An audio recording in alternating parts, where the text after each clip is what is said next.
Hey everybody, welcome to The Player's Take, episode 17. I am your host, Justin DeSimone, joined by my co-host, Montrell Rice. Hey, what's up everybody? The Player's Take is our weekly show where we talk about video games, video game news, and other topics pertaining to video games. The show posts at 6 a.m. on Tuesdays on iTunes, Spotify, Stitcher, your podcast app of choice. So, let's jump right into it. Montrell, what have you been playing?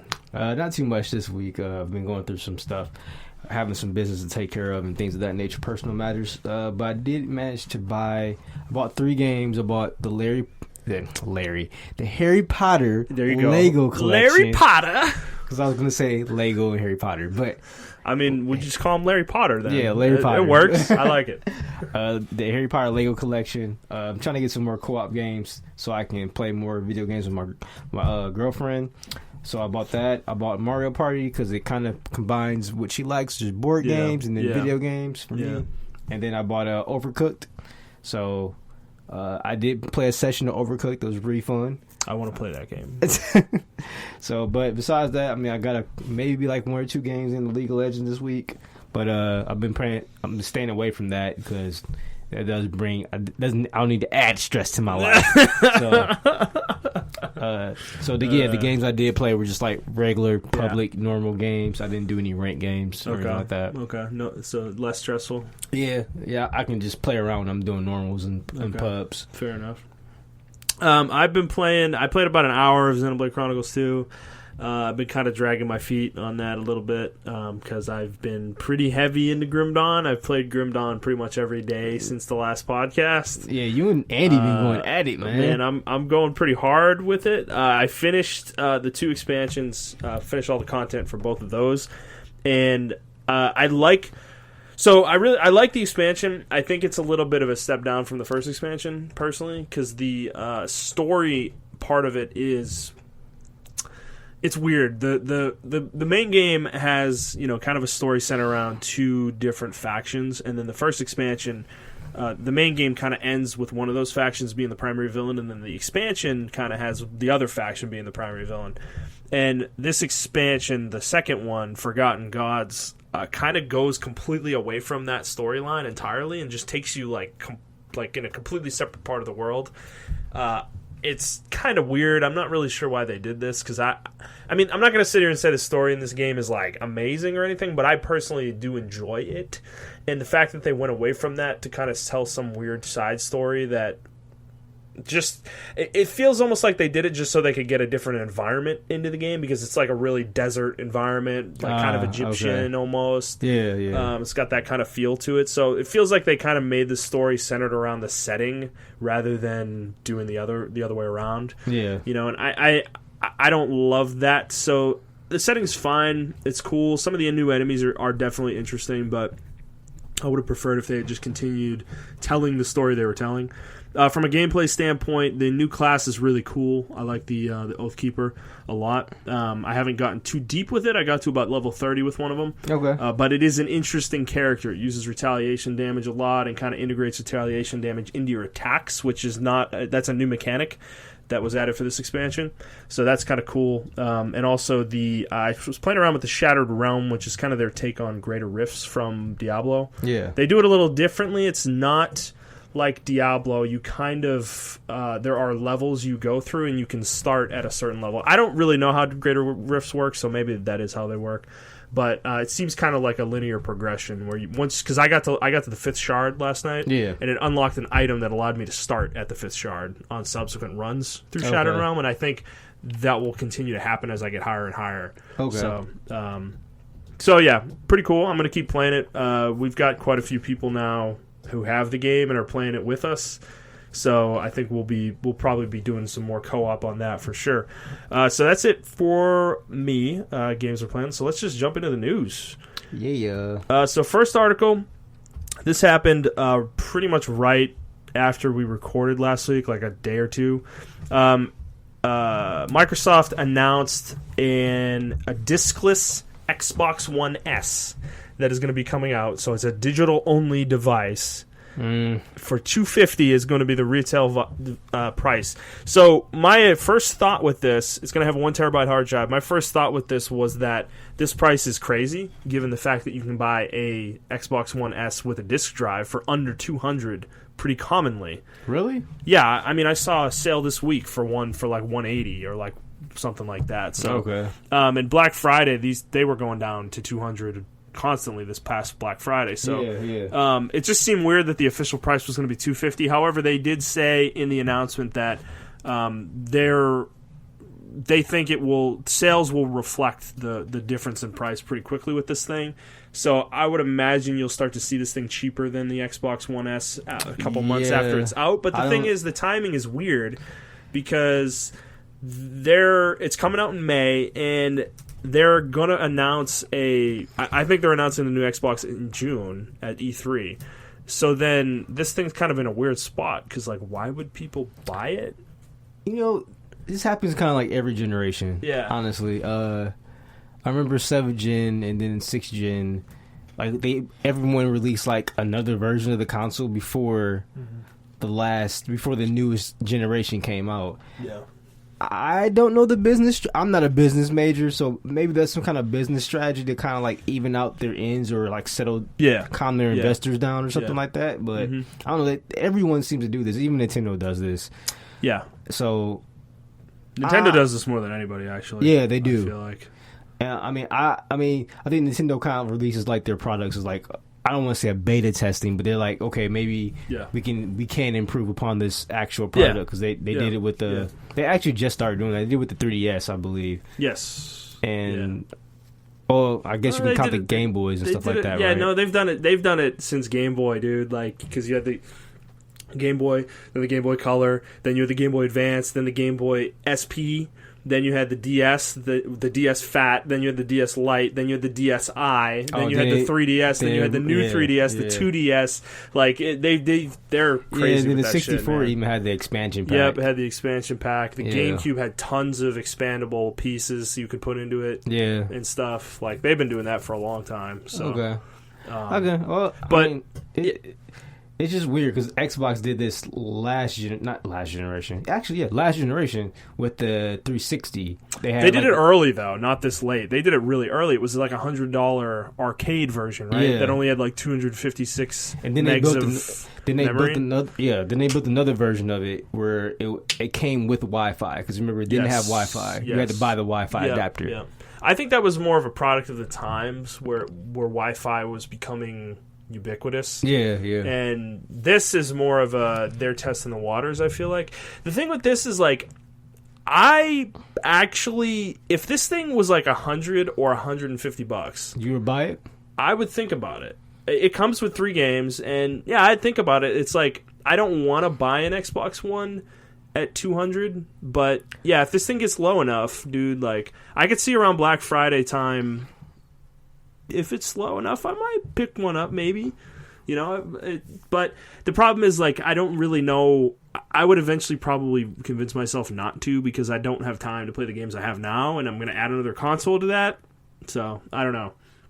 And plus, at that point, we'd be a year out probably from the next Xbox, so why wouldn't I just wait? Yeah, exactly. Yep. At that point, so I don't know. It's kind of a weird timing. I'm sure there are people out there who are excited about it, but at $250, I think the base price, this thing's not going to sell very well. Yikes, first. You can buy your Switch for that. Yeah, Switch. You can buy a Switch for that. You can buy. I mean, you can't get an Xbox One X or a PS4 Pro for that, but I mean, you can get an Xbox One S for way cheaper than that. Yeah. So, yeah.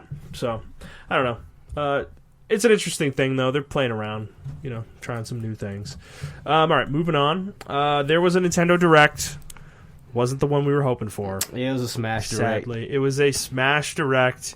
It announced Joker. Well, it didn't announce Joker. It detailed Joker's moveset, the stage he's getting, a lot of the stuff. It also detailed the next patch. It did confirm rumors that there was going to be a stage builder mode, which released in the game. So all this came out on the 17th of April.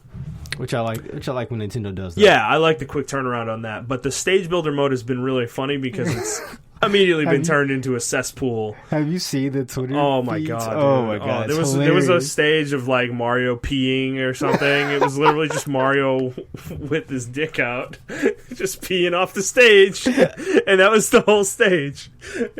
So Nintendo's already kind of clamping down on this, but it's funny.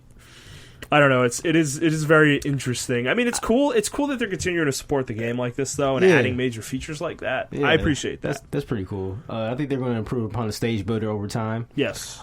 This also, in my opinion, with Joker dropping and showing his movesets rather. Yeah. This will get rid of the rumors that they may add Dante because Joker plays just like Dante, in my opinion. So. I like his moveset. If I was a Smash player like that, if I was really into Smash, I would probably pick Joker and main him because he's actually really cool. Is this going to bring you back in? I don't know. The problem is none of our friends really want to play this anymore. Like, yeah, it kind of came and went. It came and went really fast for us. Yeah. Like, there was like a week or two maybe that we were into it, and then it just kind of fell off the map. Yeah. Like, it's like I still have it, and I still have it too. I think about it, and I'm like, man, Smash is so fun. I kind of want to play, but then it's like I'm like, I gotta. Like, I'd have to get everybody together, and it's like I'm sure some of us either wouldn't be available or wouldn't even want to play. I think it's the whole fact that I have to unlock the characters all over again. I'm just really not. But into they're that. all unlocked now, though. For me, like I have them all, okay. So that's not an issue. I still have to unlock all my characters. Yeah, that's. And I don't like doing that. Yeah. So I know what you mean. I appreciate them continuing to support this game. It makes sense. But for us in the place we're at right now, it just doesn't seem like a game anybody wants to play. Yeah, I mean, it's not. I'm into fighting games. This is just not one fighting game that's not. I don't want to offend anyone, especially the Smash community. I just don't take it seriously. You're gonna offend me. Yeah, I just don't take it as a serious fighting game. I mean, there's plenty. I don't like Street Fighter because it's really a slow fighter. Yeah, I prefer games like Marvel vs. Capcom, Dragon Ball Z, fighters, just games like that. But Smash isn't its most fun when you have 4 people. It is. That really is when it's at its most fun. And unfortunately, getting 4 people together to play local or even online is kind of difficult sometimes. Yeah. Like we can get 3 of us together pretty easily, but it's just missing that 4th person. Like really adds something. Because you can do like 2 different battles on the side of the map. Yeah, exactly. Yeah, exactly. Because when you have 3, it's like you're awkwardly like 1v1ing somebody, and then the third person is just kind of standing off to the side, or like trying to get a hit in awkwardly. It's like it doesn't mesh super well. So I don't know. It's just awkward for where we are in our lives, I guess. Like when I have kids, I'm sure Smash, dude. I'm gonna be right back on Smash playing with them. Yeah. 100%. Like right now, it's like there's just other games I'd rather play with you guys. Yeah, like Grim Dawn or Borderlands or what have you. So, okay, moving on. This rumor kind of came out this week. Grand Theft Auto 6 might have been leaked by, what a surprise, somebody's resume. This happens a lot. Somebody had listed GTA 6 on their resume as a game they had worked on. This was a former Rockstar employee. And, I mean, this is not really a surprise. I think it's obvious to everybody that GTA 6 would be in development from Rockstar. There's no indication of how far along this is or anything like that. But it's kind of nice to know confirmation that this is happening, at least, I guess. Are you into GTA? No. Me either, man. I did the story mode. I enjoyed the story mode of GTA 5 a lot. Mm-hmm. That was actually the first GTA game I beat. Yeah. Because I liked the story mode so much. Mm-hmm. That was the first one I beat. I did like 3. It was cool, but I was like a kid, and I was just shitting around doing shit. Yeah. Doing tank code cheats. That's and everything. Vice City, right? 3? 3? No, 3. Vice City's after 3. Yeah. Right. Okay. 3 is the one that was in its version of New York City, Liberty City. Got it. Yeah, Vice City's the only one I've played. Okay. I've never played a GTA otherwise. Okay, yeah, I played 3 and I played San Andreas. I like San Andreas a lot. Besides, because it had like an RPG element to it, you can build your character. He has muscles, or you can make him fat if you want to. It affects the way you play. Yeah. So I mean, it was cool. I'm not really a huge, like I said, I've been out the open world game thing for a while now, so I'm not really too hype about it, but I know there are a lot of people who are like super excited about it. Of course. Yeah. I mean, GTA 5 is the best-selling game, like, I think almost all time at this point. Yeah. So, I mean, it's a huge franchise. That's why it's obvious that GTA 6 is in development. It's never been something I've been into. I don't know why. The aesthetic of it, the setting, the style, it just doesn't appeal to me, you know? Like, I'm the same way. I have no idea why. Like, being a gangster just doesn't sound... Yeah, like, and it's fun to me, but, you know, I don't know. And you're different types of gangsters, too. Like, you're like the mobster. You're like the Russian mob. The Russian mob. GTA 4. Yeah, like the Coke guy in the Vice City. Like, So, I mean, you're different types of gangsters. It's just... Even in Red Dead, like, honestly, I think this is what it is. I just don't like maybe Rockstar's type of games they make. Yeah, that's fair. I mean, they make very good games, and I appreciate them. But I'm just not a fan of them. And I'm not saying that they're bad. I'm not saying that they're not good either. I'm not a fan of them. But that's fair. Yeah. So, because I tried to play Red Dead I actually like Red Dead Revolver, which is on the Xbox and original Xbox and PS2, I believe. Yeah. And I actually love that game, but I didn't really like Red Dead Redemption or Red Dead Redemption 2. Yeah, I still want to try Red Dead Redemption 2, but it's just such a large game that is daunting, and I can't even get through Xenoblade, so why would I'm not going to do that to myself right now. So, all right, well, moving on. This is kind of this story. Okay, so this next story is really interesting. This has been going on for about a year now, under the radar. Really? I thought it was just... It's been reported on. I just don't think it's really been a thing that, like, Sony hasn't commented on it since it started really happening. Okay. So Sony's been kind of censoring sexually explicit content in some of their games that have been coming out, and this is a fairly large niche on PS4. There's a lot of these games coming out, like Senran Kagura and games like that, and a lot of the visual novels and stuff like that, and then like so. They've been censoring those games it started about a year ago, and forcing those developers to kind of like tone down the sexual content. Yeah. Which is fair for Sony to do. Sony can feel free to do that. It's their platform. It's their platform, right?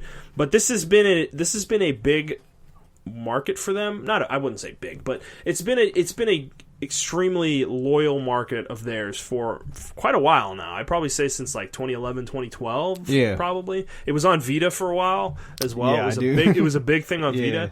And the fact that they're doing this, so this was kind of officially confirmed in a Wall Street Journal report where they talked to a Sony US official, that they said, and the quote is, Sony is concerned that the company could become a target of legal and social action if they continue to allow these games on the platform. And this is kind of pissing off a lot of these developers because this kind of came out of nowhere. They weren't really told about it, and they've been on this platform for a while doing this. So the interesting thing here is I think Sony's kind of kicking them out of the PlayStation environment, right? Yeah. Where are they going to go? I mean, probably Steam. I mean, they already exist on Steam for sure, but I imagine a lot of these players are going to go there too, the people who want to play these games, So what are your thoughts on this? All right, so first, like, I have two thoughts on it. Yeah. First of all, I'm not really a person that enjoys sexually explicit content on my video games or even my movies. It's unnecessary. Yeah, I think it's very unnecessary. I'm not a super sexual person like that as far as like consuming media and stuff like that. Yeah. It doesn't drive me or anything like that. So kind of annoys me personally, actually. Like Game of Thrones is a good example where there are plenty of scenes where people are naked having sex, and it's just like a waste of time. It's for no reason. It's hours of time on the show that could have been dedicated to other things. And I thought it was like, when I first noticed that, I thought maybe because it was like the person I'm watching it with, but I'm like, even when I'm by myself, I'm like, I feel awkward when it's just 100%. Boobs on the screen. I'm like, okay, is this going somewhere? So I feel the same way about games too. Yeah, so like, even like I used to be a huge fan of like Dead or Alive, but even Dead or Alive, I like the fighting game mechanics. I wasn't a big fan of the boob mechanics they had on there. Because you had these incredibly skinny chicks with these huge boobs, and they were ninjas, and it was just ridiculous. It was every weeb's fantasy. So I'm not a fan of it. So this person doesn't affect me, so I'm like, okay, good for you, Sony. You know, taking that content because I never really been a fan of that, but. It's not all about me. I know a lot of people that are fans of this that does drive them to play video games, certain type of media. Yep. And someone brought up a good point. How come Mortal Kombat can be on your platform and you're tearing limbs and hanging people with their own guts and stuff like that? But some boobs is that's the cross that crosses the line, Sony. The interesting thing, because I had noted a few weeks ago that Sony NA seems to be the one driving the show nowadays. Okay. And this is another indicator that is the case, because this is a North American cult. This is a U.S. culture thing. Yes, it is. This is how we are in the United States. We have no problem with the gore and the violence that something like Mortal Kombat or movies like Saw or whatever portray. We have no issue with that whatsoever. But the second you start showing some boob or being kind of, a little bit sexually suggestive, or like, oh God, it's so over the top. Like, as much as I hold that opinion that I think it's unnecessary, that doesn't mean it shouldn't exist. Exactly. Right? I 100% agree with you. I just don't like it in my stuff, but that shouldn't. These games should. They're perfectly fine to me. Some of them get close to crossing a line, and maybe even do cross the line, because a lot of these are Japanese games, and they have a weird fascination with putting in underage girls in these games in sexually explicit situations. And that is a line that I think should not be crossed, and that is a cultural difference. However, there are plenty of people in the United States who like that stuff. Whatever I feel about it. Yeah, I see you're going to cross the... It can still exist, though. And if Sony wants to make a guideline on their official policy with developers that you can't put that stuff in, I mean, they should do that then, because that's part of the problem. Is there's no official place written down anywhere that says this stuff is not allowed anymore. Yeah. And then they're like, developers are making their games and they're getting it ready to submit for certification, and they're getting refused certification a month or two before launch because of this stuff, and they have to edit things and take a ton of time to fix their game that is costing them money. So now this is where I have an issue with, right? Who are you censoring it from? Because I'm pretty sure there's not. Last time this came up, they said we're trying to protect the kids or whatever. It's so like, yeah, I'm pretty sure so I know a couple of people that have children that do own PS4s and Xbox. I never look into it because I don't have a child, but there are parental stuff on there that prevents children from buying stuff. And it actually works. Like, I've seen it in action, and it works. And we already know you can't go into GameStop or Target without an adult if you buy rated content. Yep. So, like I said, who are they who are they protecting? Like, I understand even streams. Like, okay, maybe someone streams it on Twitch, but Twitch has policies in place where they can't stream these type of games on their platform. Yeah. So you have to go to other platforms. Like, there are gaming little channels on, like, Pornhub and stuff like that, where people do play these games and they stream it there. So once again, like, unless you don't have your parental control set up, kids aren't really getting access to it. It's more so like 18 and up. So that's the only problem I have with it. It's like, you're telling me I'm 18 up, but you're not treating me like an 18 up adult, Sony. Like, I understand kids do play on your platform and everything of that nature, but there are adults as well. You don't see Netflix saying, we're just gonna ban everything because we got no kids. Sexual content on Netflix, because I mean, that's a great example, because that platform has plenty of sexual content on it, plenty of it. I mean the article does say this was a reaction to the Me Too movement, and they're afraid of getting blowback from that crowd because of this. That was the Me Too movement has to deal with actual people. I know, it's a silly. I think that was like a cop-out. It's kind of, it seems like a little bit of a... cop-out's the right word, because, Because I would be offended if I was, if I'm, like, detrimentally a part of that movement, trying to make it a stance and stuff, I would be offended that they used my movement as a way to justify that. Exactly. Yeah, exactly.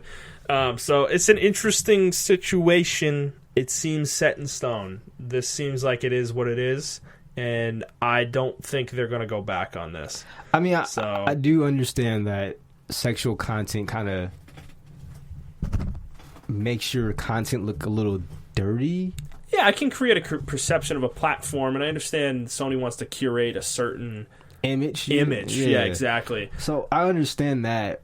But I mean, it's plenty. Like I said, Netflix is plenty. They have adult content on there. Yeah. Well, not like hardcore adult content, but they have adult content on there. Yeah, and it's tailored in a way to where children can't get to it. Yes. So I mean, maybe they need to improve that. Maybe they don't have that in place. Mm-hmm. And then on top of that, I'm on the other side of the fence. So if Sony's willing to do this, maybe they weren't making that much money off them in the first place. Maybe not. I mean, clearly not. If they're willing to potentially lose these games. Yeah, that's what I'm saying. So it is an interesting world that we're living in, though. That Sony is censoring sexual content, and Nintendo fucking is turning Fire Emblem into a horny sex casino game with underage kids in sexually explicit situations and imagery. Man, what a weird place we're in, man. Now that's a platform I would expect people to censor stuff on, because they do censor stuff on Switch. It's just Fire Emblem Heroes is the one that It's just a particular exception they have that sticks out to me. That is like it's weird, man. But they also have that what's it called, the Sagara. What's the game? Senran Kagura? Yeah, they do have that on 3DS and Switch. But I think they have to censor certain images. Like certain things have to be tailored. So, things like a little bit too much cleavage showing, or maybe a butt crack showing. Which is, look, you might laugh at that, but that is a thing in Fire Emblem Heroes that has actually been censored for NA, the NA version of the game versus Japan. Oh, I believe it. I mean, I remember playing. Yeah, not Fates, but Awakening, and I saw the little dragon girl. I'm like, oh, yeah, she's one of the ones. She's one of the ones, man. That's like, this is such a Japanese thing. You have this like 10-year-old looking girl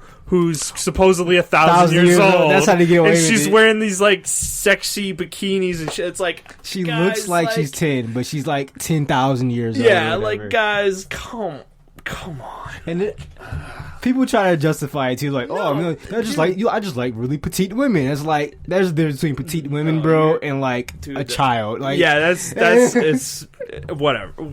I don't want to get into that discussion. So let's move on. Yeah. So this is another interesting story that happened this week. So Kotaku UK posted an article about the music in the Joker DLC that was released for Smash.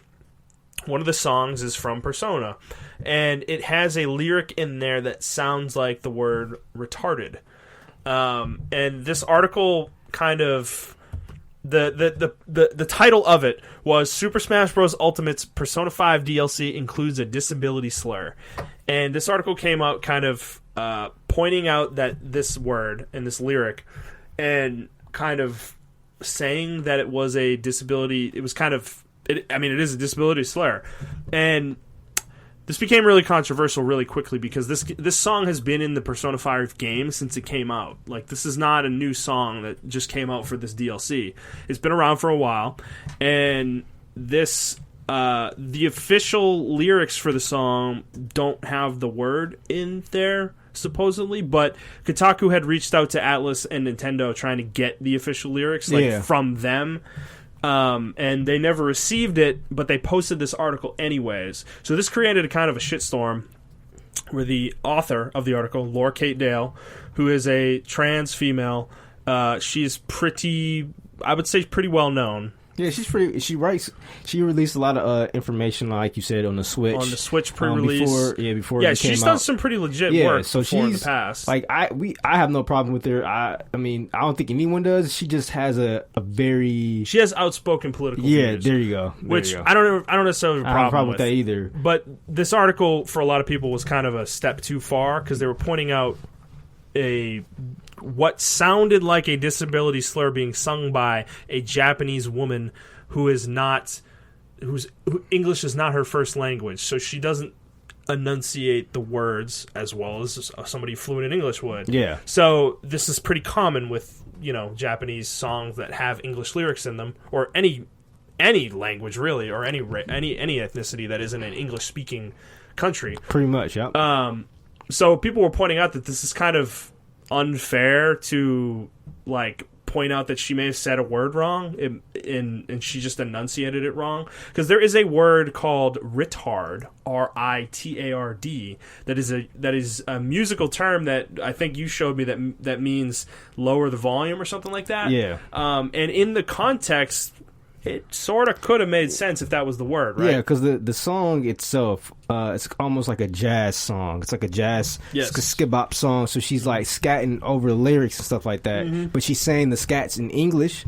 So I'll just read you 1-2 lines. It says, ready to pick up the pieces. Let's go.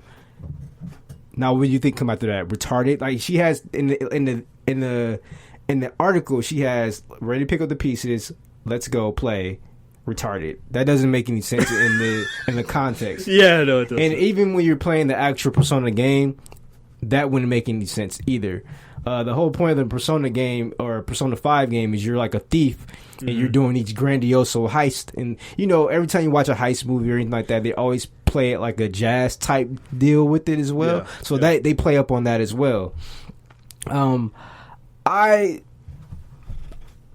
think both sides, honestly. Let's be honest. When she came out and said that, her boss, she gave it to her editor. Yep. And the editor, I'm assuming they read over it and proofread it, and then they put it out. She didn't want to put it out. Now, just to her credit, she didn't want to put it out. She said, hey, let's wait until the holiday weekend is over, because she knew she wasn't going to get a response back because of the holiday weekend. Yeah. And she said, hey, let's wait until Tuesday. I'm expecting a response Tuesday, so let's wait till Tuesday or Wednesday to post it. The editor themselves decided to edit it and post the article, and now this shitstorm's happening. So she's defending herself online. Well, she deleted a bunch of the tweets talking about this. Yeah. And then she eventually said she's getting off Twitter for a few days because this was getting out of control for her. Yeah. I didn't read any replies, but I assume some of them are probably pretty bad. I would guess. Well, it was some high profiles, they weren't verified, but they're high profiles within their respective communities and YouTube communities that were commenting to her. They didn't say anything wrong, but they're like, you're wrong about the lyric. It's not saying this. It's saying either retorted or it's saying one person said release or something like that. I don't know, but everyone was pretty much saying hey, this is not it's not saying a disability slur. It's saying something completely different. A lot of people were calling her racist for calling this I out. think that's a breach. I think it is a reach. Yeah. I mean, a lot of people were saying it was racist because she was kind of taking advantage of what I was talking about earlier, the fact that they can't enunciate the words. Yeah. And that is a bad thing, and I agree with that. Yeah. I wouldn't call it racist, though. Yeah, it's a little bit much to call it racist. It's disingenuous. I think it's disingenuous. Yeah, exactly. It's disingenuous. Also, Kotaku did not take the article down, but they posted another article basically apologizing for this whole situation. They admitted that they released the article without getting word from Nintendo or Atlas, and they shouldn't have done that. But then they kind of went back on it, within the same article, saying that it still wasn't clear what the lyrics said. So it's a pretty ugly situation. There is a Reddit thread on this. There's probably more than one. You can find this pretty easily if you search for it. But part of me felt bad for Laura Kate Dell in this situation. I think the blowback was a little over the top, given that if what she said is true, she didn't want the article posted until Nintendo replied or Atlas replied. It's kind of crappy that her editor kind of screwed her over in this situation. Yeah, I mean, it looks bad for everyone. Yeah, it does. It does, and I mean, unfortunately, she did write the article. That's the part where I don't feel bad for her. She did write. The article, right? And then, but like I said, to her detriment, she did say, "Hey, let's cross-reference this before we do it." Mm-hmm. But my thing is this. And some other people commented, and I don't think anyone else really came from this angle. What was going down there in Kotaku where news was so slow? Yeah. that you had to release an article about a disability slur that 98% of the chance is not there. Like, is news so slow that we have to start up some controversy? Dude, this emboldened the people that think, like, Kotaku is one of these sites that has this reputation of trying to drum clicks. You know? And this whole situation kind of emboldens that thought process, because this is really poor work. It's unprofessional the way this was handled. It's very unprofessional. And, like, dude, this is a bad look. Like, I know it's Kotaku UK, but they're all under the same umbrella. So it represents Kotaku as a whole. Yeah, if you've been listening to our shows, if you go back and listen to our previous shows, we have been talking about video game journalists or journalism in general. Yeah, and Jason Schreier is a Kotaku writer. Exactly. Right? And he's a very respected journalist, but he's one person. Exactly. Right? But we were talking about video game journalism as a whole. Yes. Because we did, but we also did make the exception for him. But we were talking about journalism as a whole as far as video games, where a lot of these people come in and... Well, she's an exception too, because she's been in this. She's done some good stuff too. Yeah.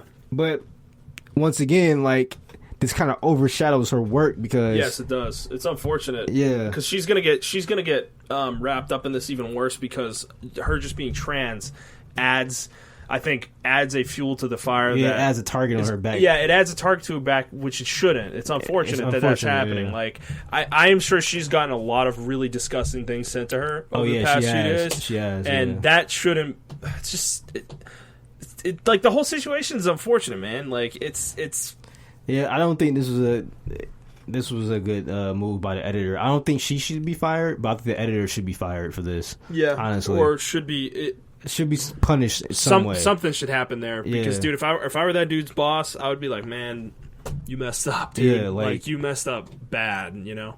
And you put Laura in a bad position, you put us in a bad position, you put yourself in a bad position just because you wanted why? It's exactly what you were saying before. Like, was news that slow that we had to release this before getting confirmation? You know, like It's like they wanted something over the weekend for people to talk about, to generate traffic or something. Yeah, and people talked about it. Yeah, not in the way they were hoping, probably, but So I don't know. I don't have much else to say on it, but if you want to know more, you can find the information online for sure. So, all right, let's move on to. It's a few stories actually about some classic consoles that have been announced by companies. Oh my god! That would be, I would say, like lesser, not really like the bigger console manufacturer. They're not really relevant anymore. So Sega is doing a Genesis Mini, and it's going to be officially from them. It's not going to be one of those ones that you can buy in Target right now that have however many games or whatever. They've been there for years.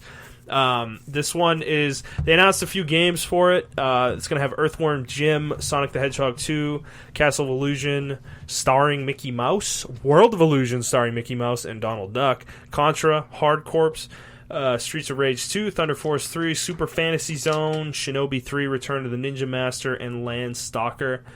I'm not a big Sega guy. There's very few games in their library that I care about. But I'm a big Sega guy. I like all those games. You excited about this? No. No, the reason why I'm not excited about it is I'm tired of the minis. Like, they're like you're over it? Yeah, they're like battle royales. Like, they're coming out and I don't think it's necessary. Yeah, so dude, it's like this whole situation is like interesting because Nintendo came out with theirs, and obviously they didn't come up with the idea first. But they're the first ones to have like real legitimate success with it to like an insane degree. Like I remember the NES Mini for a while was selling more than you couldn't find it anywhere. Dude, it was selling more copies in a month than like the Switch was. That's remember? I think that came on when the Wii U was hot. Yeah, and it sold more than the Wii U. Yeah, it was, dude. It was nuts. So. It's a little on my radar that now all these other companies are jumping into this. Like Sony's doing it, Genesis now, or Sega's doing it. We're gonna get to this, but Atari's doing their own, Capcom's doing one now, and they're not even a hardware manufacturer, and they're doing their own. Like, so the thing that bugs me, right, is they're not doing it with the games that people actually want. Like, yeah, the 3D thing. I mean, the 2D platforming games. Yeah, whatever.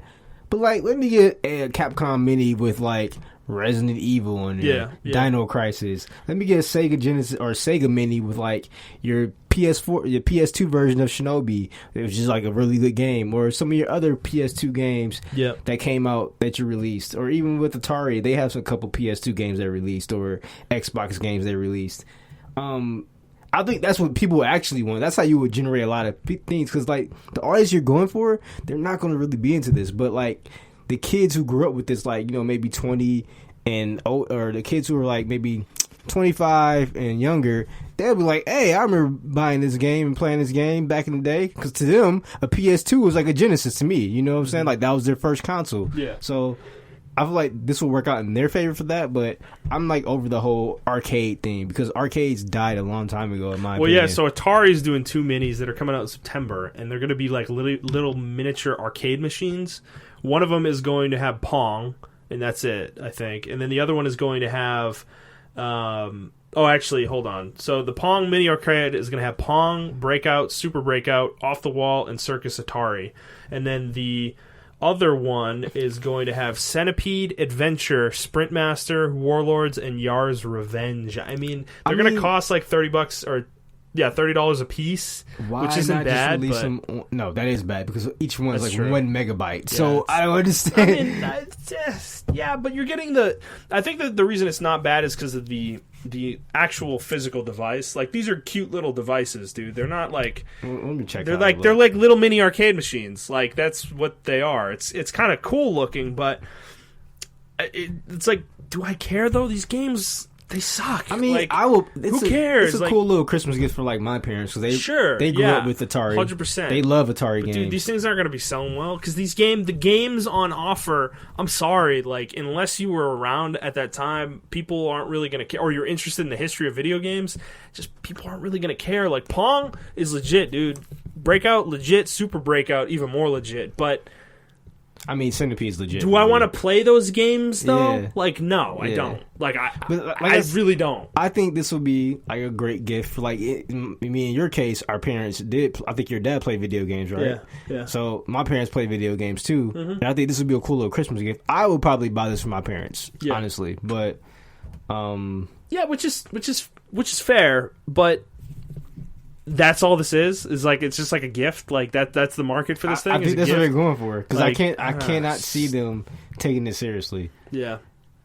And then Capcom has their little thing. So Capcom's doing one too. This one is going to be a little arcade stick that's going to be mini USB or micro USB. It's going to have a micro USB connection and uses an HDMI port to connect to a compatible display. It's going to have the following games: 1944, The Loop Master, Alien vs. Predator, Armored Warriors, Capcom Sports Club, Captain Commando, Cyberbots, Full Metal Madness, Darkstalkers, The Night Warriors, Eco Fighters, Final Fight, Ghouls and Ghosts, Giga Wing, Mega Man, The Power Battle, Pro Gear, Street Fighter 2, Hyper Fighting, Strider, Super Puzzle Fighter 2 Turbo. Like,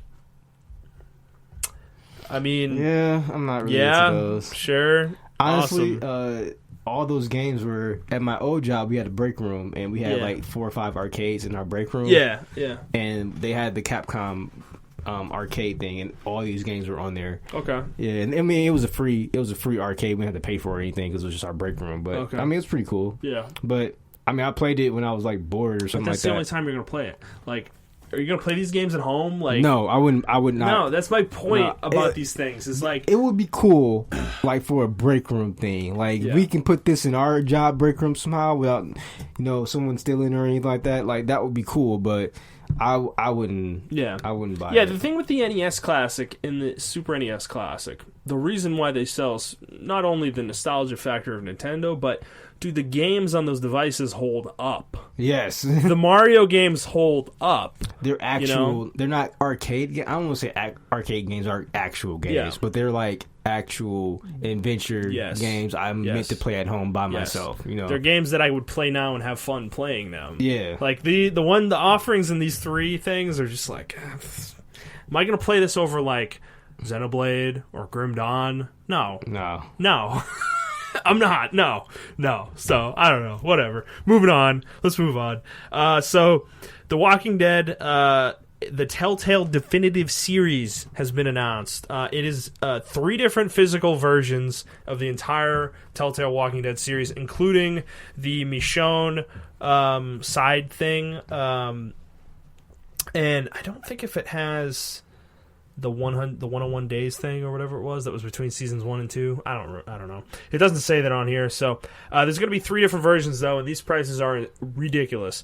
The lowest cost one is going to be $100, called the Protector Pack. It's going to have the game, digital bonuses, an Erickson School for Troubled Youth T-shirt, Lee and Clementine enamel pins, a Kenny hat, Clementine nesting dolls, and a disco broccoli plush. The next one is going to be $250, called the Guardian Pack. It's going to have all the items from the Protector Pack in a box with gold stamped signatures from the Still Not Bitten team, plus a 10-inch Clementine Lee diorama, an 18 by 24-inch art print from the comic book artist Eric Zawadzki. Then there's going to be another one that's $350 called the Signature Pack. It's going to have everything from the first 2 in a signature stamp box, plus a signed art print from members of the Still Not Bitten team, voiceover actors, and the Walking Dead creator Robert Kirkman. There's only going to be 100 available. Like, what? The idea of putting all these games into one bundle, cool.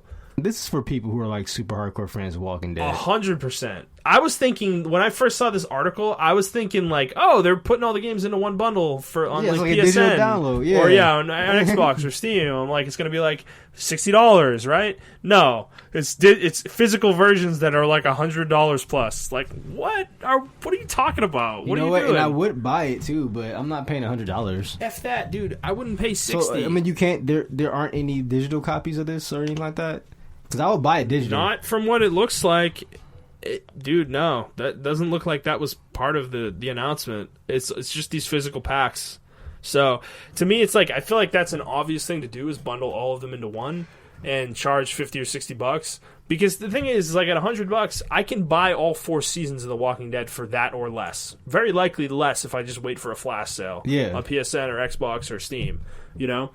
Because, dude, you commonly can get Telltale's games for, like, $10 on sale, like the whole season. You know? So this is just weird. You know, this is just a weird thing. This is clearly for the hardcore people, but I just don't. I don't know. I think this is like an obvious cash grab in my opinion. Like, I don't know. I'm kind of with you. I feel the same. It's just a weird one, but it was something interesting to note. So another thing, the game 13, which is a kind of kooky animated shooter that was on the GameCube. Yeah, I remember that 2003. Yeah, you remember this game? Yeah, I remember that. It's getting a remake coming to Switch. I saw that. I saw that guy announced for that. Yeah, this seems really random to me. It was, and the way it was announced was on Twitter, and it was random. Yeah. And people, it's funny. People thought it was like a Final Fantasy 13. Well, yeah, because it's Roman numerals, so it's XIII. Yeah, you know, so everybody's like, Final Fantasy 13 remake coming to Switch. Yeah. Yeah, so it's just really funny that, honestly, don't give Square any ideas, people. Hey man, Final Fantasy 13, it's not bad. It's not, but I'm just tired of releasing games. That's true. Actually, you know what? I will buy on Switch. Square, just don't release a game for 3 years, just for Montrell. Yes. Then again, let's be real, they won't release a game in 3 years. Yeah, you're right. 7 years. Yeah. They're going to keep doing Final remakes. Fantasy 7 remake's not coming in 3 years. However, I will say, I am buying Final Fantasy 12 for the Switch. Okay. I am buying that. Didn't you already buy it on PS4? I took it back because I couldn't play it. Because I feel like that game's a game I gotta play mobilely. Okay. Like, I can play on my own. Yeah. Fair enough. All right, moving on. Marvel Ultimate Alliance 3, which was announced at the Game Awards, is coming on July 19th. I've never been an Ultimate Alliance guy. Me neither. I know a lot of people who were like hardcore fans of this series. No, but I mean, the game looked bad to me, but people were really excited, so... Like, people love this series, man. It's coming. I mean, this game looked terrible to me, but... The first... I remember 2 sold, like, really well. Yeah. Like, everyone had 2. Yeah, we'll see how this goes. I can see it selling pretty well. Yeah. There was a lot of excitement for it. Yeah, because 2... I remember we were at my friend's house, and I'm like, oh, you got... It looked like a... I don't want to insult Diablo or, Grim Dawn fans. But it looked like it was an isometric 3D, but it looks like Diablo or Grim Dawn or whatever. Yeah, I know what you mean. Yeah. And I was like, oh, okay, this is like a cool game. But, like, people had this, like, people I didn't even expect to play these type of games were like, yo, got this Marvel Alliance 2, man, you want to go play? I'm like, yeah. Okay, and maybe because it was 4-player co-op too, local co-op. Yeah, so. yeah. I look at it more like a beat 'em up game. Yeah, there you go. Those old arcade games, yeah. sort of. That's kind of what it looks like. So, but never really appealed to me. I mean, that's the thing. It's probably better as a multiplayer game, which, as we were talking about earlier, can be hard to put together sometimes. Yeah, so yeah. I doubt I'll be playing it, but I'll be interested to see how it sells. I really will. I think a lot of couch co-op games are coming back. Yeah, and this looks like, and I know this is a big one in like the 6th gen. A lot of people played this one, dude. As a lot of us gamers have kids, this stuff will come back because couch co-op when you have a kid is perfect. Yes, you know, like and I think a lot of the game industry realizes that now. How especially like because I remember I was watching Inside Xbox, or I don't know, it was something else, but they were talking about Halo and how the biggest mistake with Halo 5 was getting rid of the co-op for 60 frames per second. Yep. They didn't know how big of a deal that was for like current gamers. That's like, crazy. Man, everyone, that's crazy. Yeah, because they just assumed they just assumed the newer generation. They're like, man, the newer generation doesn't really play. Halo is a co-op. Like, dude, I've played Halo couch co-op. Yeah, and I don't care about Halo. Exactly. Like, everybody's played Halo co-op. Yeah, and they heard stories just like yours. Ugh. A lot of people were like, "Hey, man, like I don't really crazy. Yeah, I don't really play video games like that. But me and my brother, me and my sister, me and my family, every Halo that came out, we made sure that we all got on it and we played co-op. We played the campaign with each other. There was something to it, man. Yeah, there was something to it. And yeah, when they took it out, I wasn't surprised because the consoles, given the graphical fidelity of these games, it's very difficult for these consoles to render the game twice. Yeah. For split screen, so I wasn't surprised by it, but I just knew the backlash was going to come. With that. Yeah. And so, yeah. So okay. Last release date thing: Division 2's raid is being delayed into May. I'm okay with that. I am too, because I'm not really ready to go back. Yes, I'm okay with that because they probably realize that the raid's not ready yet. Yeah. And I'd rather them delay it. Yeah. Which we always talk about with games. They release something in a broken state and 100%. And it's terrible. Yeah. So I applaud them for that. Yeah, this needs to launch well. And this is interesting because it comes on the heels of... we didn't put this in the news, but Anthem debacle that happened this week where... I was tired of talking about Anthem, that's why I didn't put it in there either. But they had a stream for the new Stronghold, the new content that's supposed to be coming out, and it got canceled because they had a fiber line cut outside their office, so they couldn't stream. And it's just like... It's funny that like the differences of how these two games are going, their paths, where you've got Division 2 where they seem very... in control and they know what they're doing and they're doing the right things, and then you have the Anthem where they just cannot, things are happening out of their control that are making things worse, you know.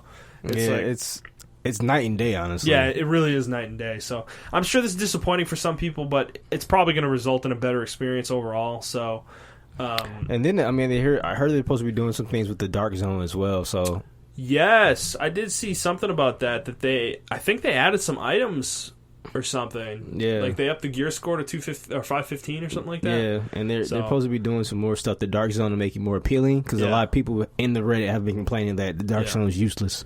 Yeah. I'm just not sure, like, dude, the fact that they keep upping the gear score cap is actually not appealing to me. Yeah. It's making me want to play the game less, because it's just going to turn into, like, constantly chasing the new number, whatever the new number is. Yeah, I see what you're saying. It's just like, I don't... Because Destiny did that same thing. Yeah, remember? Dude, and it's not a fun way to experience progression. Yeah. To me. At some point, there needs to be an end. Yeah. And there needs to be balance around that end point. Yeah. You know? And that's my problem with this game, and it's like, as fun as the game is, and everybody wants to play with us, it's just like, I just don't know if I want... I don't know if I want to play it again. Yeah, we're so weird, man. We are. Yeah, I know. Man. But I want a certain experience, and this game didn't give it to me a lot of the time, you know? It was fun. It was just, I don't know. The progression, dude, it was all the progression for me. It's just not a fun way to progress. Yeah. You know? It makes it boring. Like, all you end up doing is just rushing through whatever's there to get to the next item level, whatever the newest cap is, you know? And I find that stupid. Like, it's... I know what I didn't like? I didn't like if I found a weapon in a certain role that I wanted, I couldn't just, like... Keep it with you? Yeah, consume another weapon to make that gear score higher. Yeah, I agree with that, too. Yeah, that's what really turned me off of it. It's little stuff like that can turn you off of a game. 100%. Yeah. All right, moving on to game releases. So there's some big ones coming this week. Dragon's Dogma Dark Arisen on Switch, which I think is a remaster or something of that, whatever. I think this game came out a few years ago on PS4. Yeah, it came out on PS4. I think you probably like that game. I think you should try to play it. I've looked at it before. I don't know. There's better games. There are games that look better. It is a bit wonky, I will say that, yeah. Mortal Kombat 11 is coming on everything. PS4, Xbox One, Switch, PC. All right, so I just have a little thing. Yeah, go for it. They showed the Switch gameplay. Yep. And someone made a comment and was like, "Oh, look how bad they downgraded the graphics for the Switch." Of course they're going to downgrade the graphics for the Switch. What do you expect? What? Exactly. That's exactly my point. I was like, what? And everyone in the comments, like, people were... I don't know. I think some people are trying to bring back this pseudo...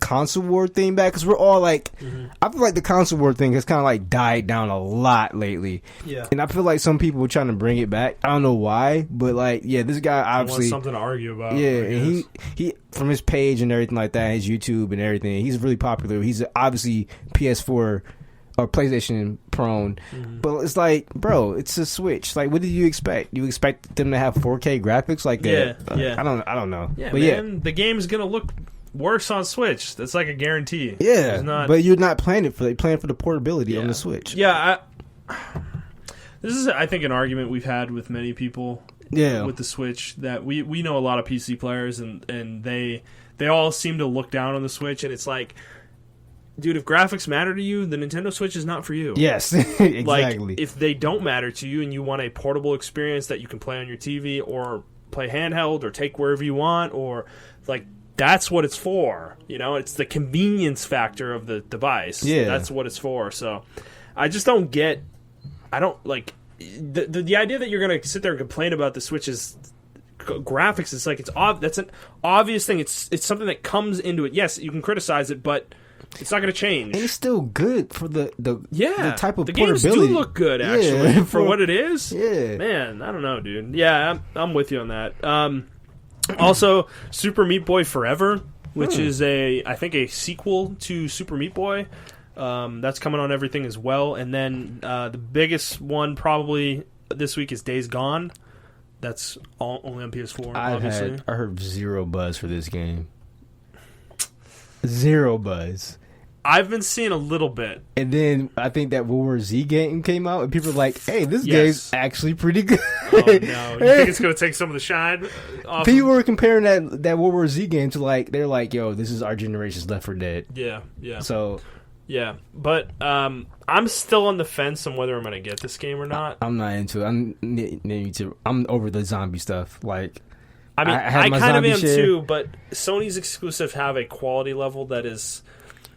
You are right about that. It's just something that's worth experiencing usually. It's probably going to be a story-driven game. It's probably really story-driven. It is. And...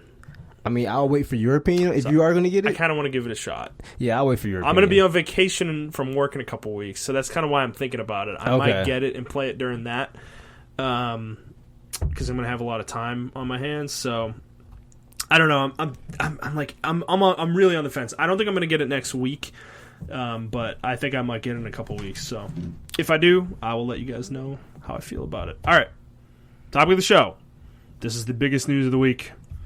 There was an interview with Wired, done by Wired, with Sony's Mark Cerny, who is the lead architect for the PS4, or was the lead architect for the PS4, and is the lead architect for the PS5. He talked about a lot of stuff with the new console. So this is basically a pseudo confirmation, obviously, that PS5 is real. We know that. That's obvious. But he talked about a few things in here that I really want to point out. That backwards compatibility is a thing.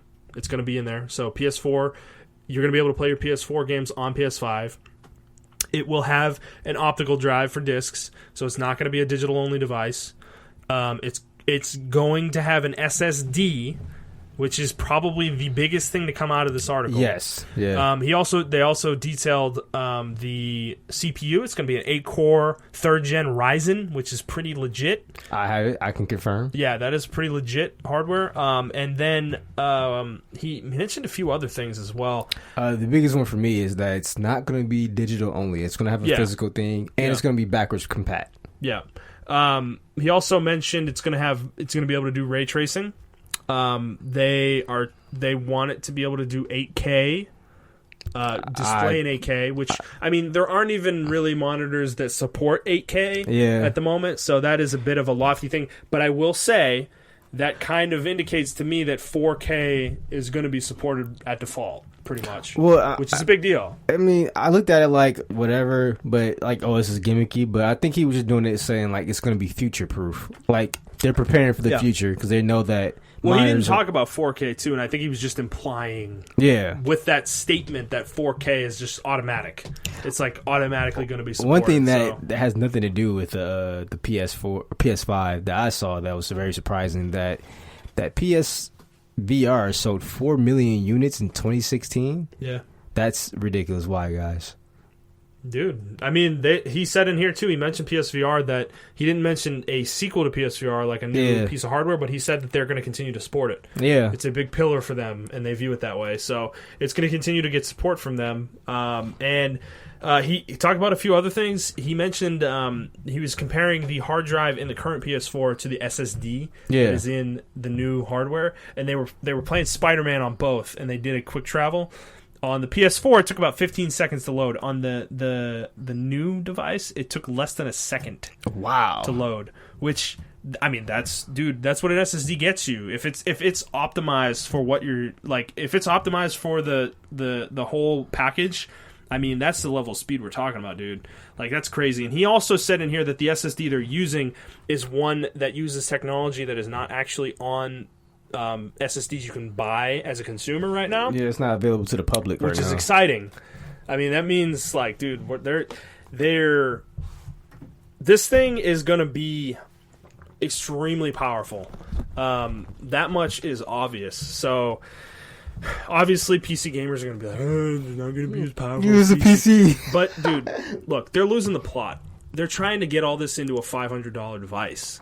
Like, well, people are like, well, you can build a $500 device that does the same or even more. Yeah, sure. Maybe you can. That's great. However, the thing with these things is that consoles, the reason why they are impressive is not necessarily what they put out at the ceiling. It's the fact that they're putting out what they're putting out with the hardware they have available to them. Exactly, yeah. Dude, when you look at the specs of a PS4 or an Xbox One S, they're pathetic. I mean, they're using shit from like 12 years ago, 10 years ago, like hardware from that long ago. Yeah. Think about when they were in development, you know? Like, they came out in 2013, so they were looking at hardware from like 2010, you know?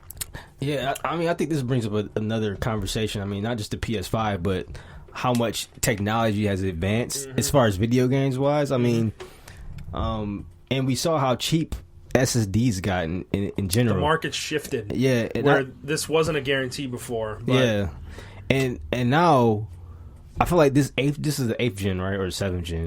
We're in 8th right now. 8th now, okay, yeah. So, I feel like the 8th gen, like you said earlier before the podcast started, like this was a very bumpy but very good testing grounds for like all of us. Like we learned a lot of stuff about ourselves and then the developers and the companies. I feel like everyone from the top down, consumer to the executives, got some kind of like overhaul, or like we came out with a realization like we all have to change. I mean, some even things. EA is changing the way they do things. Yeah, like things went crazy this gen. Yeah, you know? I mean, for good reason. I mean, a lot of stuff had to be shooken up, and I'm glad it was. Yeah. And I feel like the 9th gen, I feel like this gen will probably be like that golden age of gaming. I think it's going to come back. Well, dude, like, what's the most common complaint that comes out of games nowadays, like on console, is load times. Load times, right? Yeah. And dude, like the way he's talking about it, is that's going to be a big pillar of their marketing for this device,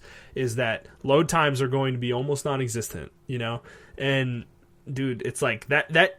I know that sounds like a small thing to a lot of people, but I mean, how much did people make fun of Anthem for the load screens and the load times in that game? But not only that, they can generate stuff more faster on screen. So yeah, because this changes everything. Yeah. It's not just how long a loading screen is. It's how fast the game is able to render things from memory, you know? Exactly, yeah. And because it's trying to access the data right on the SSD, so it needs to it increases the speed at which that happens. So that means things will render faster. You'll load into an environment and it will happen much more instantly. Like pop in won't be as much of a thing, you know, and things like that. So this is a big deal in many, many, many ways. And he talks about it like that this is going to open up things that we can't do with games. Yeah, I'm going to say, like, just imagine the opportunities that developers and artists can do with games with this kind of technology. Because, dude, they don't design their games around that technology because it's not in the devices they make their games for. Exactly. So now that it is, we're all going to see the benefits of this. PC games are going to see the benefits of this. Oh, yeah, 100%. That's kind of my thing with the console ecosystem, is that these things are so tightly designed in the way they are and how much of it all fits into the small, tiny box we buy. And like the architecture of the actual hardware and how the UI or the OS interfaces with that hardware, it's all so tightly designed that they're getting as much out of these things as they possibly can. Yeah. You know? And the developers are the same way. They're getting as much out of that part of it as they can.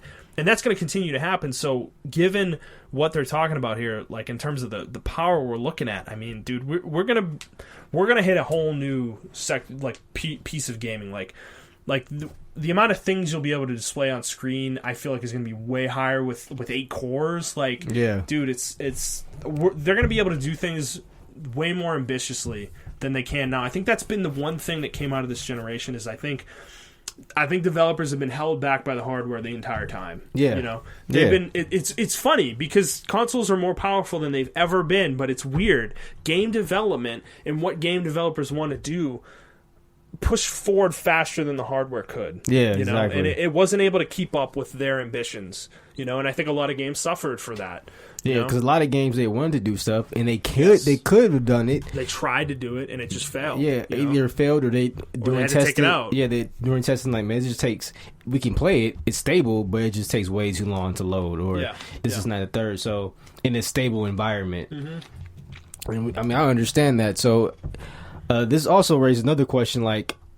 Sony let them do this. Sony let him, talk to these people. Yep. So, I predict that 2020 is probably going to be a release date. But my thing is, like, I wonder what the competition has in store as well, like Xbox and Nintendo. Xbox said there was a rumor that somebody at Xbox, one of their reps was saying that their next Xbox is more powerful than this. Like, I mean, they always say that, right? Yeah, they always do. But, I mean, I'm interested to see... Because the Xbox One X was, like, really impressive hardware. But it is more powerful than the Pro, right? Yeah, it's really impressive hardware, too. Yeah, so... This is an interesting situation because I do think that Xbox is going to reveal their next device at E3. And I think Sony did this interview, allowed Mark Cerny to do this interview specifically to kind of get in front of that and get themselves in the news and kind of show their hand first, which is interesting. But it actually makes sense because if I was a Sony fan, because I'm a fan of both of them. Yes. But if I was like a particular Sony fan, I'm like, man, when is Sony gonna release something? Because they've been quiet it's almost been like 4 months. They've been really quiet on a lot of things. Besides that state of play that happened. Yeah. Okay, about really. 2 or 3 months. Well, but that was like nothing. That was nothing exactly. There, really. So I mean, they haven't talked to us since like Paris Games Week, which is in like October. Exactly. So I mean. If I was a Sony fan, I would be like kind of discouraged by that. Yeah. But the simple fact that they're getting in front of it is actually that's a pretty good business move on their part. Yeah. I also think too. They haven't been in the news cycle in a positive light in a while. Oh yeah. And I think they were doing this to kind of get people to kind of get some positive buzz out there. And I also think the other part of this is saying that you're going to have backwards compatibility with PS4. That calcifies the audience you have. Yes. The close to 100 million PS4s you sold, their reason to leave, they don't have a reason to leave now. Yeah. Because all their stuff is still going to be there for PS5. Exactly. Right? And for me, right, this turns this device, just the backwards compatibility turns PS5 into a day one purchase for me. I was just about to say that, because that's always my whole thing, where I don't want to get rid of my old console just in case I want to play my older games. But now that I can do that, I'm with you. Day one, I usually don't buy consoles day one, but this will be a day one purchase for me simply because of the backwards compatibility. Like, dude, PS4, I bought it on day one and returned it a couple weeks later because there was nothing to play, and I didn't really care. Exactly. And I didn't buy it for a year after launch because there was nothing I wanted to play on it. Exactly. I was still in the PS3. Like, that was still the console I was playing most of my games on. So the fact that it has backwards compatibility, it's like I don't have to keep my PS4 now. I can just trade it in on launch day and buy a PS5. So like that's one of the things that we learned this generation, how important backwards compatibility was. Yes. And Xbox is the one who like kind of proved that yeah. for us, right? Yeah, a lot of people did get rid of their 360s. I know a lot of people who still had a 360 because they didn't like the PS4 or the PlayStation for whatever reason, and they're like, I don't want a PlayStation, man. I just stick with my 360. Then I was like, hey, man, well, you know the Xbox One has backwards compatibility. Oh, really? Oh, I can get rid of it next week then. Yeah. So, like I said, I think it's just a learning experience for everyone. I'm really interested to see what they're going to do. Another thing is, I guess since this kind of information is coming out with the SSD, I guess VR would be kind of exciting to see now. Yeah. Yeah, VR, I mean, as I said, they mentioned it here as one of their pillars, but I think the new power is going to allow them to do a lot more with VR. Like, VR as it stands now on PS4 it doesn't look very good. It's pretty bad, dude. Yeah. Like, so I think it could allow for experiences that aren't possible now. Yeah. You know, more of the single player stuff that we are more accustomed to. Yeah. Traditionally without VR. And that's exciting in and of itself. You know, I would like, that's the part of VR, like, for games. I'll get into it when the experiences are immersive, where that VR adds something to the experience. You know? It needs to actually have an impact on the experience, right? Yeah, because I think they try to bank on you being the immersed, like, you are the experience. Yes. It's like, and that's not how I approach it. Like, the device has to add something to the experience for me to want it. Yeah. And VR, as it stands right now, I feel like doesn't do that. It's just the screen's closer to my face. You know? Pretty much. That's not adding anything to me. Yeah. You know? So until that changes, I don't think VR matters that much to me. But the added power of the device it's on will make kind of a difference, though. It'll allow them to streamline, maybe get rid of a lot of the cords, get rid of the power processing box that it currently has, potentially. Make it a little bit cleaner to use, because I think that's the biggest complaint that came out of PSVR in many of these VR units is there's too many cords. Yeah. You know, and that's a huge thing that I think is not talked about as much anymore, but people don't want to pull it out. You know, it's a hassle to pull it out, and you don't want to leave it set up because there's so many cords. You know, it's like to add on to what we have already. So if you can get that as close to cordless as possible, that is going to be a boon to them, no matter what. So and they are making games. I think one thing that all three companies need to learn is have a good lineup of games, interesting games that come out. Yeah. Because honestly, I don't even think in the 7th gen, the 7th gen, they had a whole bunch of good games that just came out that you like, man, I really want to buy a PS4 for this game, or I really want to buy an Xbox 360 for this game. I think the Switch might be the best one we've had. So far, yeah. Just with Zelda Breath of the Wild as like the only game that came out, like that. That's all you need, is you need that game. One game that's really, really good. That's really high quality. That's all you need. I agree. You don't need 20 games that's what PS4 did, and I think while that's good, I personally didn't like it. I didn't want to play NAC. I didn't want to play Killzone. I didn't really care about any of the games that came out those first few months. They need to make interesting games. Yes. Like they need like Horizon 2. to be ready to go for launch, and that's their game. Or Death Stranding, that's their launch game. Bloodborne 2. Bloodborne 2, whatever they're working on. Yeah, they need some good stuff. Xbox needs to do the same thing. They need to have Halo fucking 6 ready. I think Xbox is building towards that. Yeah. That's what I think we're going to get at E3 this year, is announcements of not only the console, but some of the games that are going to be coming for it as well. Also, I think we need to also be realistic about the graphics that come out on those said games and the trailers. I think we learned a lot about that as well. And we don't need another Watch Dogs situation. Well, so that's kind of the thing that's interesting to me, though. I think we could see that mitigated somewhat. If these things are substantially more powerful, which they will be, that might not be as big of an issue, because the game they show us at E3, like Anthem, right? That game, let's say we take that game and, like, game X is announced at E3, and they show it, and it's got that Anthem level of look to it. Like, it's super beautiful, and it's polished, and has all these features. I feel like the chances of that game not working out on the next gen is lower, because they'll be able to achieve those things with the technology now. Yeah. Now, issues like BioWare, where they're mismanaged and they don't have enough time to actually make the game. That's a culture thing. That's still a culture thing. I think the hardware will hold them back less, though. Yeah, you're right. You know? I agree with that. Like Watch Dogs wasn't a situation where they were mismanaged. It was a situation where they just couldn't get those graphics to like play well on the hardware, probably. Yeah. Right? Yeah. So that's kind of the thing for me. I think we could see that mitigated somewhat, and I hope we do, because I'm tired of that stuff. I really am. Where it's not like they're not trying necessarily to like trick us per se, but it feels that way. It does, because of the difference between what's shown and what actually ends up coming out is so big that's how it feels in retrospect. But in the moment, they're just showing you, they're trying to show you what they want to do. Yeah. You know, and that's the problem, is they can't achieve what they want to do for various reasons, whether it's hardware limitations, mismanagement, funding, time constraints, any of those things, right? Yeah. Yep. So if you just take the hardware out of it, it makes it easier to achieve, you know? So that's exciting to me from that angle. I do think we could still see that, but I hope it will be less. That's kind of I'm cautiously optimistic, I guess.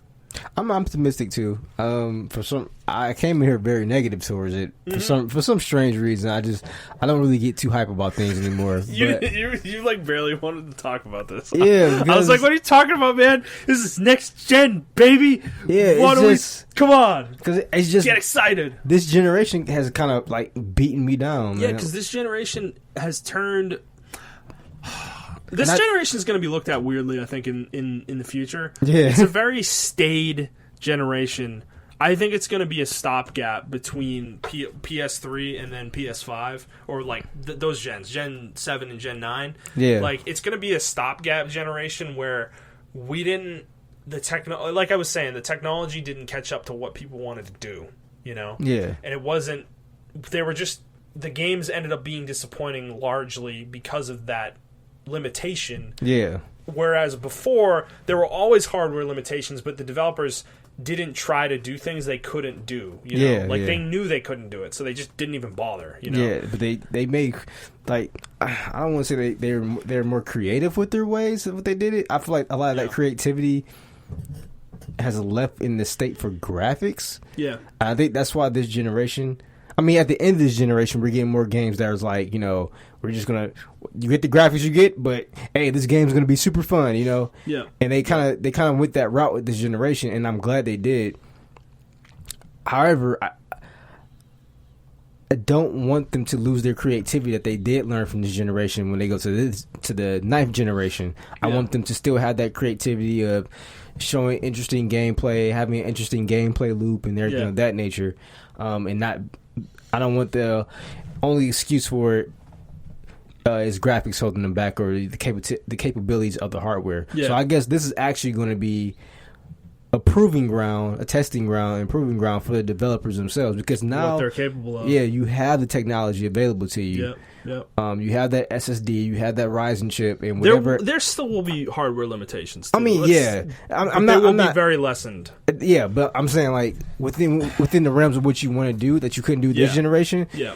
It will be less of an excuse of why you couldn't do it, in my opinion. You know, so. I'm very interested to see what comes out of this. Yeah, me too. I mean, dude, I'm getting really excited. This gen has been weird. Early on, it was really, I would say, bad. Frankly, like it was. I'm trying to think of the first game I played this gen that was really like blew my hair back, and it was probably The Witcher 3 in 2015. Maybe. Yeah, that's like a year and a half after the consoles came out. Man, that was like 4 years ago. That came out in 2015, right? Yeah. And then you had MGS5 that year, and I think Bloodborne was 2015 as well. Yeah. So it took a little while for the games to really come out. The thing is, this time, I think the difference is this time, Sony and Microsoft seem more prepared. They're building their library for those consoles right now. They've been building it actually for a couple of years, it feels like. You know, because, I mean, Horizon came out 2 years ago, you know, and Guerrilla's conceivably been working on Horizon 2 since they finished the DLC, at the very least, and potentially were working on it with a small team even while they were working on the DLC.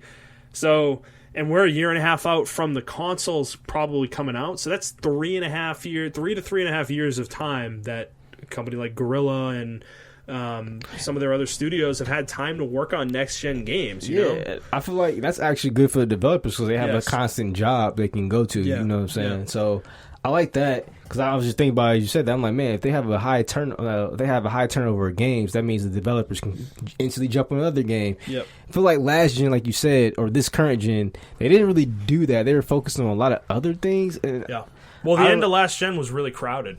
Like of PS3, Xbox One, or Xbox 360, like there were a lot of games still coming out at the very end of that generation. Yeah. Even into the release of PS4 and Xbox One, there were still games coming out for PS3 and Xbox 360. Yeah, that's what I'm saying. It was so weird though. It's like they didn't prepare for this generation. I don't know what it was about this generation, but it seemed like honestly no one was kind of prepared. No, it took a while for it to get going, man. Yeah, it really honestly because that you know what it was.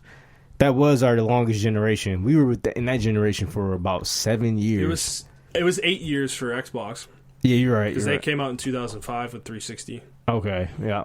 And the Wii and the PS3 came out in 2006, and then we didn't get the next thing from Sony and Microsoft till 2013, November 2013. Yeah, so, and we usually have like a 5-year turnover rate. But that was because of the recession that happened. Yeah, that's true.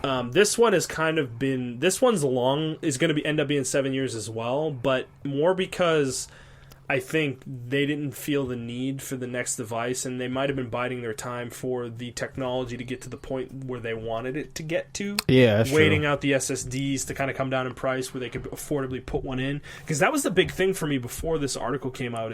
Is the next gen gonna have an SSD like for either console? Yeah, we were talking about that. That's a huge thing, dude. Like, it's we were huge. talking about that. We were like, if it's really cheap for us, it should be really cheap for them. They should be able to get it at manufacturer price. Yeah, and dude, like that is like if we were still going to the hard drive, the hard disk for the hard drive, like, dude, I would be so much less excited for next gen. That honestly would have killed consoles for a lot of people. I think so too. I don't think we could go another 5-6 years with that because, dude, I've had an SSD on my PC for 5 years, and I'm just used to that on PC. And I am so tired of the PS4 and how slow everything on that thing is, dude. Yeah. And I have a Pro. It's just slow. Not only it's that, just so slow. I don't know if yours is loud, but my PS4 God, is it's loud. like a jet engine, dude. It's insanely loud. So I'm tired of that, and I'm ready for the next thing, dude. Like, I'm gonna be lining up at the door for this thing. Like, I'm crazy excited, and the fact that the PS4 is as successful as it is, given everything we're talking about with it, is pretty impressive. That shows where console gaming is. If they can pull off what they're talking about here, and really the jump in power is as exponential as it sounds like it's going to be. I mean, dude, like, we could be looking at, like you were saying, this next gen could be the golden age. Yeah, like, it really could be. Because I just remember that PS2, Xbox, GameCube generation where good games. It's just after games after games just kept coming out. It's crazy. Yeah. It's crazy. It's like when you look through the libraries of those three systems. Yeah, you just get like nostalgia because you're like, man, I remember playing this game the first time. Oh my god, blah blah blah. You go back and play it, and it's still there. I'm so happy I was young at that point in time and didn't have anything to do because, man, dude, like, I got through so many more games than I could now. Yeah. You know? And, like, that to me was the golden age.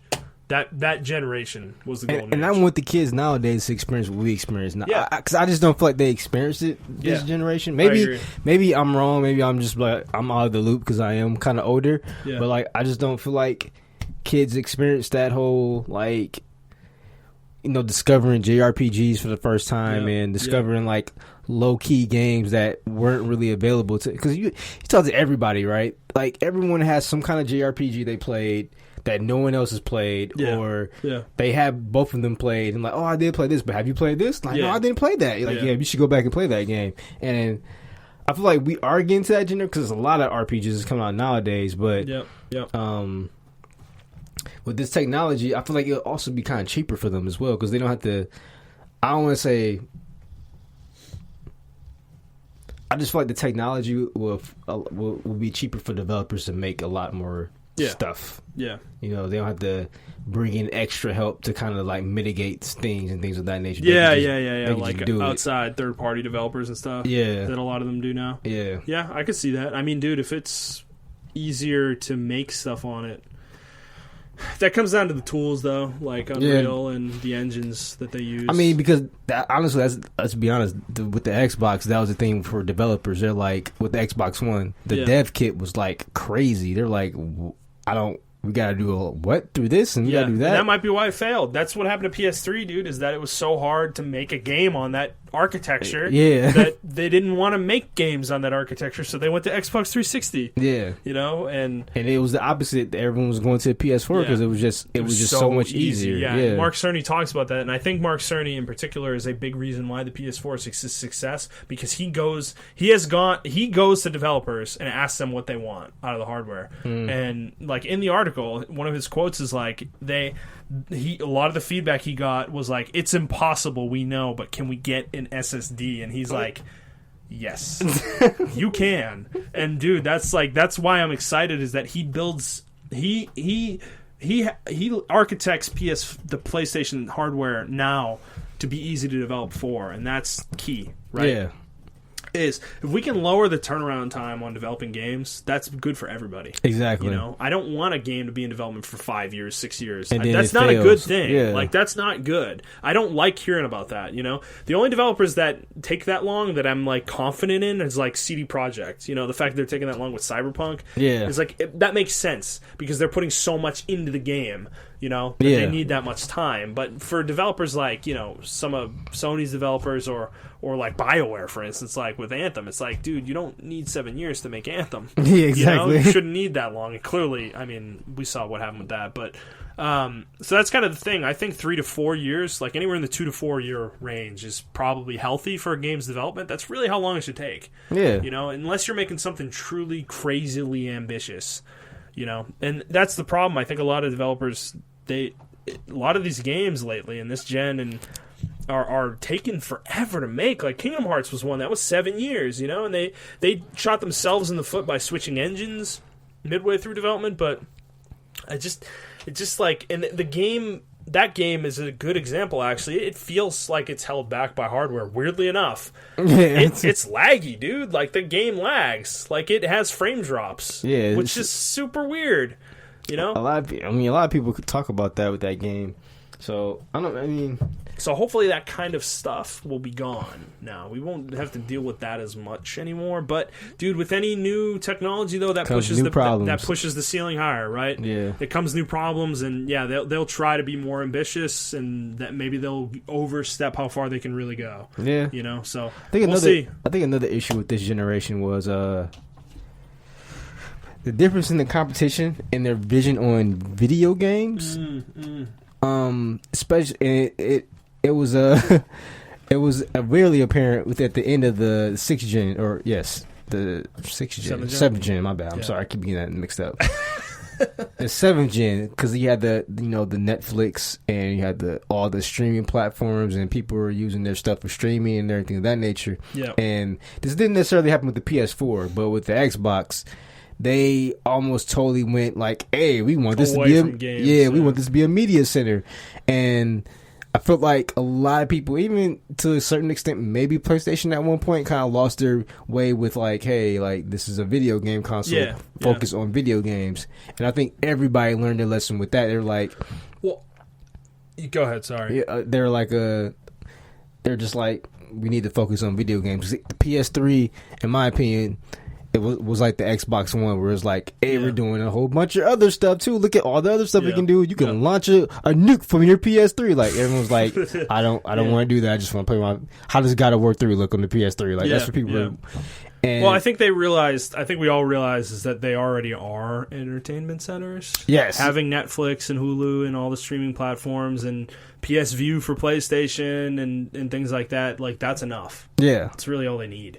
You know, we don't need all this extra stuff. We don't need whatever Microsoft's vision was. Like, I don't need that. But the thing is, that vision from Microsoft came into play. Yeah, it did. It's just the games have to come first. Yeah, I was going to say that. Is a gaming console. PlayStation played it. Right? They played it right first. I mean, yes, they did. They was like games first, and then they came out later. It was like, hey, since you're playing games on this console, why not watch TV? Yeah. But Xbox was like, you're playing games on our console, why not watch TV first? Like, and that wasn't... which is weird. Yeah. So super weird. Well, whatever the case, this was exciting to get this. It just kind of dropped out of nowhere. Yeah. But it's fun to not need to speculate now. There's certain things we can speculate about, like features and stuff like that, but to know that it's going to have an SSD and an 8-core processor. And I think a lot of people are moving away from that, too, the speculation aspect. I think companies are starting to, game companies are starting to be a little bit more honest with what they're coming out with. Dude. Like, there's nothing wrong with them being honest about this. This is great. Yeah. Like, this is awesome because now we can speculate about features in games. Exactly. We don't have to speculate about the hardware. Like, who cares about speculating about hardware? Like, the only thing that was about the hardware that I really cared about were the SSDs and the backwards compatibility. Yeah. They've confirmed both of those things, and that's not going to hurt them in any way. That doesn't hurt their rollout. Like, dude, you don't want to go on stage at your reveal event and be like, this thing is an SSD and an 8-core processor. Like, that's going to excite a certain group of people, not the people that are going to be watching your stream, probably.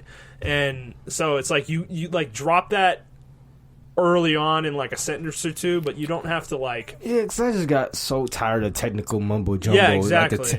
Like this has such and such teraflops, and it's like. And I think what they're going to do is really explain what an SSD will do from a game standpoint. Like what will it allow games to do? And that's what they should be focusing on. Yeah, exactly. Because that's what's going to get people excited, dude. Like, learning about that stuff. The things he talked about with audio is that, like, he thinks audio is going to take a huge leap with this now, with this next device, too. Is, like, that's exciting for me as well. I'm a big audiophile with games. Yeah. And that, like, having that even better to help increase immersion even more is great. I love that. So I'm excited, man. This got me really excited. I'm excited to see what Xbox has to say as well, because they seem to have their head in the right place as well. Yeah, I think this is good. Like, I think the competition is good for us, the consumer. Dude, I think we're in a great place. Like, as much as the generation from a game standpoint may have been a little boring at times. Like, dude, from a strategy standpoint from the companies, like, I think Xbox is firing on all cylinders. I think Sony, while they've been quiet, I think they're doing the right things, though. This indicates to me that they're, like, they've been saying certain things lately that indicate they're still on the right track. Yeah. And then you got Nintendo, they're in their own place, but, dude, they're doing great, you know? Exactly. There's rumors of there was rumors we talked about with a couple new Switch models. Like, dude, that's a good idea. They should be doing that. Yeah, we talked about that. They need to keep the Switch up to date, I think. Like, they can't sit on the Switch for 5 or 6 years. This is like their best piece of technology since, I don't really count the Wii. The Game Boy. Yeah, the Game Boy or the GameCube. Like, yes. Like, I don't remember people taking... Because when was the last time you seen games come out on all 3 platforms? I think it was the GameCube. It was the GameCube. Yeah, that was the last time. Really. Yeah. And now people are taking the Switch seriously, where people are like, hey, if releases for a Switch... They're putting the effort in to release their games on Switch. Yeah. I mean, Mortal Kombat 11 being day and date on Switch... That's crazy. Yeah. That's nuts, dude. That's pretty big. That's actually a big deal. Like, and I think other developers would take suit like, oh, okay, maybe we start. It's worth it. Yeah, it's worth it. So it's worth it to put the effort in. So I think we're in a great place, and I'm really excited what the next 5 years hold, man. Yeah, like, I am too. I'm looking really forward to this stuff. So I don't know. Do you have anything else you want to add here? Nope, that's it for me. Fair enough. We almost got under an hour 30. Almost. We'll do it someday. So, if you listened to the episode and you liked it, please like the episode wherever you're listening to it. Review the episode wherever you're listening to it to give us some more visibility. Subscribe to the show as well, and then share it with your friends. We really appreciate that. If you want to talk to us on Twitter, Montrell is at iTrap for the Hokage. That is the number 4, not the word. I am at ThunderNut01. The show is at The Players Take. If you'd like to send us questions, you can do so at theplayerstake01@gmail.com. And next week, I don't know what we're going to be talking about. Yeah. Who knows? Who knows? We'll see. There's always news. But we hope you enjoyed this one, guys, and we will see you on the next one. All right? Bye, guys.